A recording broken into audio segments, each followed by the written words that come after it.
You know, I love these cars. Yeah, I love to look at them. I like riding them. Yeah.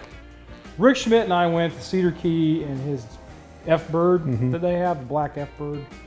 And sitting in the car, I realized how much I dislike a Thunderbird for my size person. Yeah. I don't even think you could get in there. Not even passenger seat. I don't even want to try it. Oddly enough, that's not the biggest problem on this car. The biggest problem on this car that we have right now is Alan, the owner of the car, says that the AC doesn't work. Drop top though. He has a wife. Drop top though. She wants air conditioning. Yeah. It's there. Yeah. It just doesn't work. Okay. So we're going to go in today and try to figure out what's going on. So I'm going to go ahead and get into the thing, put it in a run, and see what the fan works. Okay. So. You can fit. I know you can. Let's try it and see. You know, you have to sit into a Thunderbird when you're tall. You have to do this, and then you have to spin, and then you can close the door. Not about it. But the first thing you want to check for air conditioning is your connection points. All of your hoses, all of your electrical points, make sure everything is connected. If you have something that is bypassed or unplugged, probably a problem with it. Somebody did it for a reason. So that's probably going to point you in the direction you need. But look at all of your hose points where they thread in. If there's any dirt or schmutz stuck to lines, that is a good sign of a leak. Oil will come out with the gas and it will cause the dirt to stick to all those points. So any of them that are like visibly moist or just dirty. Moist. Yeah, moist. Or dirtier than the surrounding areas, that's most likely a leak point. And I would go ahead and just plan on resealing the entire system if you find that, especially on one of this old. Just replace all the O-rings, save yourself the headache later. It might take you some more time in the beginning, but you'll be thankful 3 months later. So Jeff is going to crank it up and see if the blower motor works. Just kick it on, see if the compressor kicks in, and see what it do.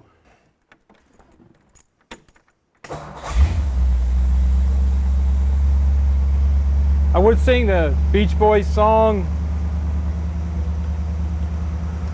We do have function on the fan.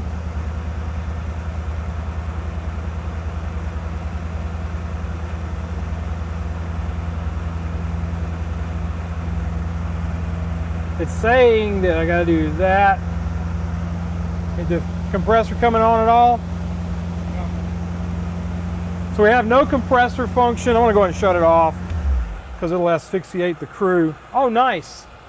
Oh, sounds good. They didn't put it on the ignition switch, it's just on. Yeah.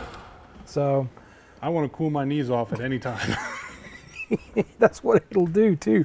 The bad thing is when they put this into the car, they wired it straight 12. They didn't go through the ignition system on it.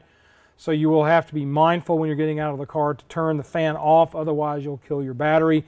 We think we turned on the compressor. This is the switch for that. And we got no function, so that means we have another problem within the system. And now Cam's going to talk about that part of it. So we know we have electrical power to the main unit.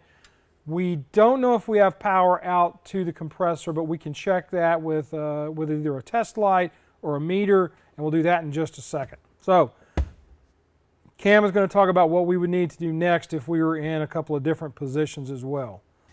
All right, so now that we have seen compressors not working, I'm just going to do some quick electrical checks to see if we're getting power to it, to see if the clutch is okay. We do not have the R134 ports. This is an R12 system. We don't have the conversion ports at the moment, so I'm going to skip checking pressures first. That's what I like to do, hook gauges up right away. But this can be done as well. So Jeff, go ahead and key it on. Key on. All right. Checking to see if we got power, and no power. So now I'm just going to check to see if the clutch is open circuit or if it's good. Checking ohms into the clutch to a ground. So 3.3, it was reading 4.0 a minute ago. That's about normal for a clutch. All right, so it's got ohms. So in theory, electrically, the clutch is good. The circuit is closed. So I'm going to take this starter button that I have the other one run over to 12 volts, So I'm going to hook this lead to this side, and I'm just going to click it and see if the compressor engages. And it does. Bueno. Yep, so in theory, the compressor is okay. So our problem is either there is no Freon charge or our switch down there is stopping power from going through. So we're gonna need to go get... That's what that switch's job is, Yes. is to stop power. Yeah. So we're going to need to go get the R134 conversion ports so that we can hook up to it with our gauges and see if there's any Freon in it, because that will definitely make air conditioning not work. See. Alrighty. Switch off. All right, so we went out and we got our conversion kit. Unfortunately though, the way this hose is with the conversion nipple on here, this is the low side port on the AC compressor. See if I can drop this thing magically again. Nope, I got it. Okay, so with this on here, I'm not going to thread it all the way on because there is Loctite on it, but we will not be able to put our gauge port on here without rotating this low side line anyway. So I'm going to take a screwdriver and do a no-no for the EPA and give it a quick push on the Schrader valve, and nothing came out. You hear a little so there's no charge in here. So engine off, your pressures in a fully charged R12, R134 system are going to be within 5 pounds of ambient. If your engine bay is hot, that's going to throw off most of the readings with it engine off.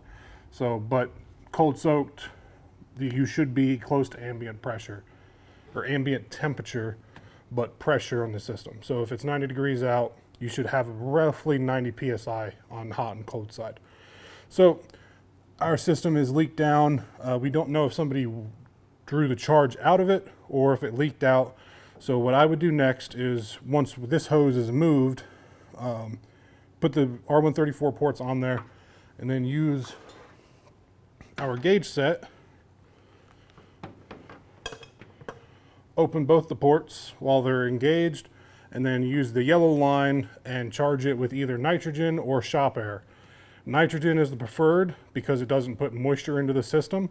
It's a neutral gas. You charge it up to about 200 psi is what I normally do, and then go over every line, the condenser, the evaporator core, spray it down with soapy water.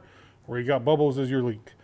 Compressed air from the shop compressor works, but you inject a lot of moisture into the system. You're going to want to double up your vacuum time. So I would probably put a vacuum pump on this for an hour if I charged it with shop air. It's not a great thing to do, especially if you have a desiccant type receiver dryer or accumulator. So if you have desiccant, definitely use nitrogen only. Don't put shop air in it. But so we're going to have to clock this, convert it, pressure test this, find a local source for nitrogen. Probably a welding supply store is the easiest, cheapest place to get it from. But that is what's wrong with this system. It's got no gas in it. I know what's wrong with it. Ain't got no It ain't gas. got no gas in it. You know, it's not actually Freon. It's refrigerant. Freon is actually the trade name for it, for like Dow or some other chemical company. I don't care. It's Freon.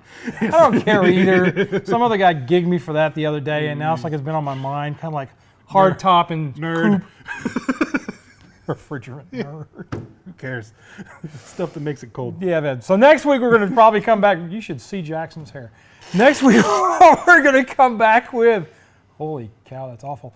Next week we're going to be coming back with this. We're going to be dealing with putting everything back the way it's supposed to be. We're going to look at a new refrigerant, not new, but it's a fairly new refrigerant called Arctic Freeze that I've seen used overseas. A couple of different places in the world are using it pretty regular now. It's safe, apparently. So we're going to try the Arctic Freeze in this and see if it's going to give us what we need. And then That just allows us to not have to reseal everything and clean everything out for all the mineral oil. So. Exactly. Yeah, because it's going to let us run the system as it is, because the problem we're going to have is if we have to go in and go to a 134 system, everything's got to be cleaned out. We have to undo the connections on the condenser up front. Change the O-rings. That's the main thing, is changing the O-rings and then cleaning the mineral oil out. But with the Thunderbird, with the solid front end, getting to that condenser, either we have to pull the cooling pack or pull the grill. I've pulled that cooling pack. I'd rather just Yeah. put the Yeah, Arctic freeze in yeah.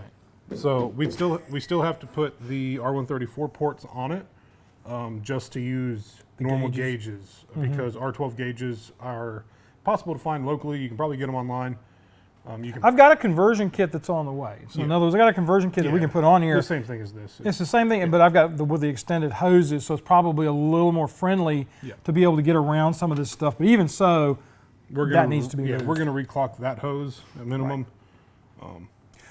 So that's it for this week. We'll be talking about that next week. You guys get to see it. Do me a favor, be kind to each other, love on each other, treat each other nice. You guys have a great week, and we'll see you next time on Autorestomod.